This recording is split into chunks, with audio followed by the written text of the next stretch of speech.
জীবনে কখনো হতাশ হবেন না। জীবনে যাই হয়ে যাক না কেন কখনো হতাশ হবেন না। মনে রাখবেন আল্লাহ আপনার রব, আল্লাহ আপনার সাথে আছেন ইনশাআল্লাহ।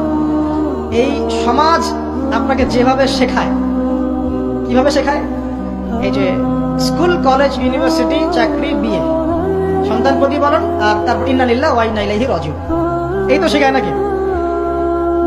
সবসময় মনে রাখবেন যে আল্লাহ রাব্বুল আলামিনের পরিকল্পনাই আপনার উপরে সবচেয়ে বেশি অগ্রাধিকার যোগ্য, সমাজের পরিকল্পনা নয়।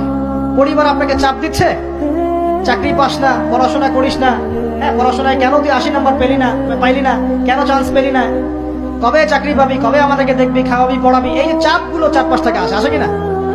এতে করে অনেক যুবক দেখা যায় মাদকাসক্ত হয়, অনেকে দেখা যায় আত্মহত্যা করছে, ইদানিং করছে কিনা ভাই? এই শব্দটা থেকে আমি এই পয়েন্টটা আজকে লিখেছিলাম যে ভুলেও আল্লাহর প্রতি বিশ্বাস এবং তাওয়াক্কুল হারাবেন না। সমাজ যেভাবে শেখায়, সমাজ চারপাশে যে চাপ আপনাকে দিচ্ছে, এই চাপে নিজে গা ভাসিয়ে দিবেন না। আপনি আল্লাহর কাছে দোয়া করবেন, আল্লাহর কাছে পথ চেয়ে নিবেন এবং আল্লাহর প্রতি তাওয়াক্কুল ভরসা করবেন, কখনো আত্মহত্যার পথ বেছে নিবেন।